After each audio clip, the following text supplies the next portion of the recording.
l'école du jeu, en partenariat avec la boutique L'Imaginaire. Au-delà de vos attentes.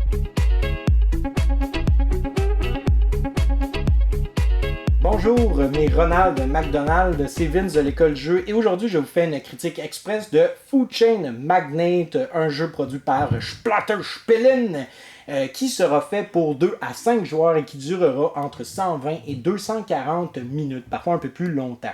Qu'est-ce que Food Chain Magnate? Eh bien, c'est un jeu dans lequel on est plongé à la tête d'une chaîne de restaurants et on devra la faire fructifier le plus possible, obtenir le plus d'argent et celui qui a le plus d'argent en fin de partie gagne. Maintenant, le jeu, en fait, c'est une espèce de simulation économique de capitalisme sauvage.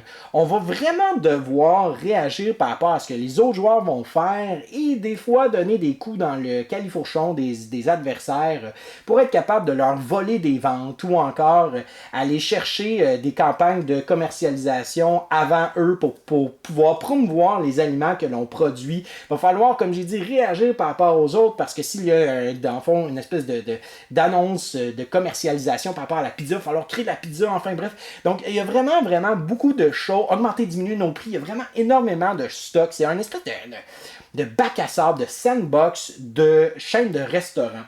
Le jeu a été énormément critiqué pour son look. Donc, malgré que le jeu coûte très cher, malheureusement, les tuiles qui composeront le plateau de jeu, eh bien, elles ont l'air un petit peu d'un prototype, là. Ça a été beaucoup critiqué, ça, je dirais, par plusieurs.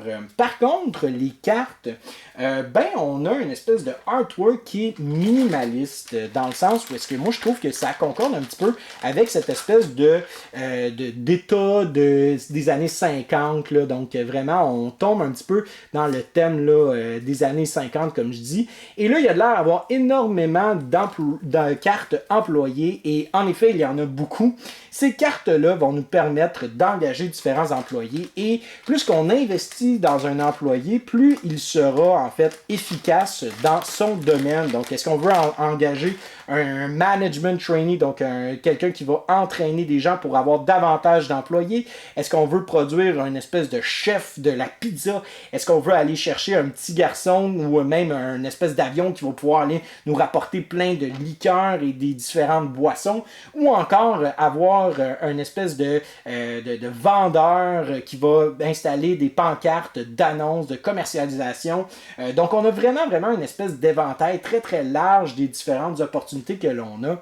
Et ce qui fait en sorte que le jeu devient quand même assez intéressant, c'est le fait que l'on a ce qu'on appelle des milestones. Alors, les milestones, ce que c'est, je vous donne juste un exemple ici. Les milestones, en fait, ce sont différents accomplissements que l'on va faire. Ces accomplissements-là, en fait, vont nous permettre de pouvoir obtenir une espèce de super bonus chaque fois que l'on va activer son pouvoir. Maintenant, c'est super intéressant parce que, en fait, la dynamique derrière ces milestones-là, c'est que dès qu'un joueur a un milestone, eh bien, si on n'a pas obtenu ce milestone-là en même temps que ce joueur-là, eh bien, il n'est plus disponible pour les autres. Donc, il faut toujours, en fait, réfléchir à qu'est-ce que les autres font autour de la table. Est-ce qu'on veut suivre un joueur?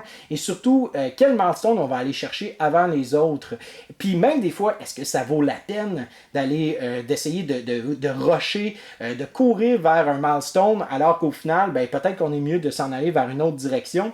Donc, c'est un jeu qui est, je dirais, parfois très... le gros problème de ce jeu-là, c'est le fait qu'à un moment donné, on ne réalise pas les impacts que nos coups ont à long terme. Ce qui veut dire qu'un joueur pourrait circonstanciellement avoir fait quelque chose en début de partie et que là, ça fasse effet boule de neige en fin de partie. Et le contraire peut arriver très souvent. Donc, c'est un jeu qu'on joue, oui, pour le côté compétitif, oui, pour le côté performance, le côté optimisation, mais c'est un jeu qu'on gagne à connaître beaucoup et qu'on ne joue pas nécessairement pour gagner ou pour se sentir, bien se sentir à la fin de la partie. j'ai déjà eu des parties où est-ce que j'avais 100$ d'avance sur les autres joueurs, ou encore des parties où est-ce que je traînais de la patte complètement. Mais chose certaine, c'est que chaque fois que j'ai joué à ce jeu-là, j'ai toujours eu une expérience unique, très très très différente d'une partie à une autre, et j'ai jamais eu une partie que j'ai trouvée plate.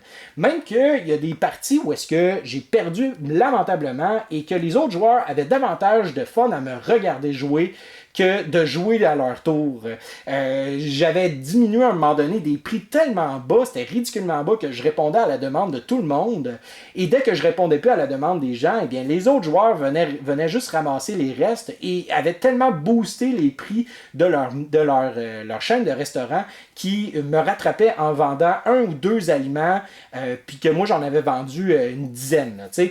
Donc c'est ce genre de situation-là qui peut arriver dans Food Chain Magnate. Et je pense que vraiment, faut jouer à ce jeu-là dans cette optique-là, qu'on va apprécier le jeu quand on va juste être capable de voir un petit peu le fun et se plonger dans cette espèce d'univers-là sans trop se soucier du fait que le jeu peut être très impardonnable, il ne pardonne pas comme jeu malheureusement, donc ça peut déplaire à certains joueurs, mais pour ma part, je vais toujours avoir une espèce d'histoire à raconter avec les joueurs avec qui j'ai joué autour de la table, et c'est ça qui fait en sorte que j'apprécie énormément Food Chain Magnate.